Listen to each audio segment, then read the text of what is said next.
आयुष, चलो अब आपसे कुछ सवाल करो। अब टाइम हो गया आपसे कुछ सवाल करने की, तैयार हो? बिल्कुल।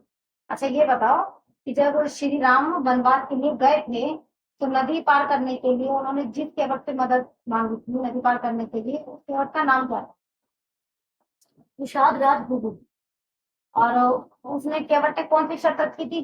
उसने कहा था कि पहले मैं आपके चरण धोऊंगा और तभी आपको अपने नाव पर बैठने दूंगा। क्यों? क्योंकि जब श्री राम जब जा रहे थे कहीं तो उन्होंने अपने चरणों को एक पत्थर पर स्पर्श करा था और वो पत्थर एक नारी में बदल गया था। तो उन्होंने कहा था कि मेरी जो नाव है इससे मैं मेरा और मेरा परिवार की रोजी रोटी चलती है, और अगर आपने मेरी बोट पे पैर रखा तो फिर वो नारी में बदल जाएगी। अच्छा ये बताओ जो केवट था वो पिछले जन्म में क्या था? एक कछुआ। कछुआ। तो मैं अब आपको बताती हूँ, वो पिछले जन्म में कछुआ था। पहले बताओ वो पत्थर से जो नारी बनी थी तो उसका क्या नाम? यही है। Very good। अब मैं आपको बताती हूँ, वो पिछले जन्म में कछुआ था। तो वो जब विष्णु जी के चरण स्पर्श करना चाहता था तो वो उसकी इच्छा थी पिछले जन्म की। भगवान अपने भक्त की इच्छा पूरी जरूर करते हैं, जब उनको मौका मिलता है वो जरूर पूरी करते हैं, और उसके लिए वो किसी को भी माफ भी नहीं करते। अब लक्ष्मण जी शेषनाग का अवतार है ना?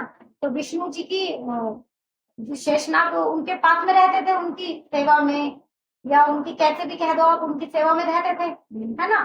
तो जब कछुआ उनके चरण स्पर्श करने के लिए आता था और वो शेषनाग के गुस्से में भी रहते थे, वो तो लक्ष्मण जी भी गुस्से में रहते थे, शेषनाग के अवतार हैं, तो वो ऐसे फूंकार मार देते और वो कछुआ बेचारा दूर जाके पड़ता था। बहुत बार वो उनके पास में आता था चरण छूने के लिए, लेकिन वो तभी फूंकार मार देते और वो दूर चला जाता था। तो उसने बहुत कोशिश की और विष्णु जी देख रहे थे, तो उन्होंने कहा ठीक है, इसका बदला भी भाई लिया जाएगा। तो यहाँ पर वो कछुआ जो है केवट बना, और वो उसकी इच्छा थी, भगवान ने उसकी उनकी इच्छा पूरी करनी थी कि पैर छूने की। लेकिन यहाँ पर वो कछुआ जब पिछले जन्म में शेषनाग के अधीन था, भाई वो नहीं छूने दे रहा था, भगवान जी के अधीन थे। यहाँ पर वो लक्ष्मण जी को केवट की बात माननी पड़ी। जब केवट जी वहां पर, लक्ष्मण जी पहले तो उन्होंने गुस्सा किया कि ये कोई तरीका है, जब उन्होंने कहा कि मैं पैर छू के भाई नाव में बैठाऊंगा, तो लक्ष्मण जी ने गुस्सा किया।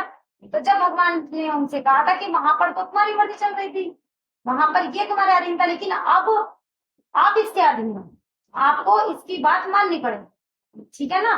तो वो उनकी पिछले जन्म की इच्छा थी उनके पैर छूने की, जो उन्होंने इस जन्म में उनके पैर धो के पूरी हुई थी।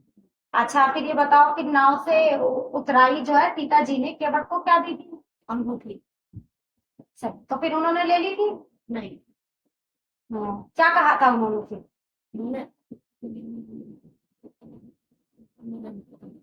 उन्होंने ये कहा था कि ये अंगूठी तो मैं नहीं लूंगा, लेकिन प्रभु आप भी केवट हो, मैं भी केवट हूँ, मैं नदी पार करवाता हूँ, और आप तो भवसागर से पार करवाते हो। आज आप मेरे द्वार पे आए हो तो मैंने आपको नदी पार करवाई है। कल जब मैं आपके द्वार आऊंगा, भाई इस लोक से मैं उस लोक में जाऊंगा, आपके द्वार आऊंगा, आप भी मुझे भवसागर से पार करवा देना, ठीक है? तो ये तो हुई केवट की बात। और आगे अच्छी अच्छी बातें और सवाल करेंगे अच्छे अच्छे, फिर आप भी अपने बच्चों से अच्छे अच्छे क्वेश्चन कीजिए, अच्छे अच्छे सवाल कीजिए अपने धर्म के बारे में, ताकि आपके बच्चों को भी जानकारी हो। बहुत अच्छा लगता है बच्चों से ऐसे बातें करके, आप भी करके देखिए। राधे राधे, जय श्री कृष्ण।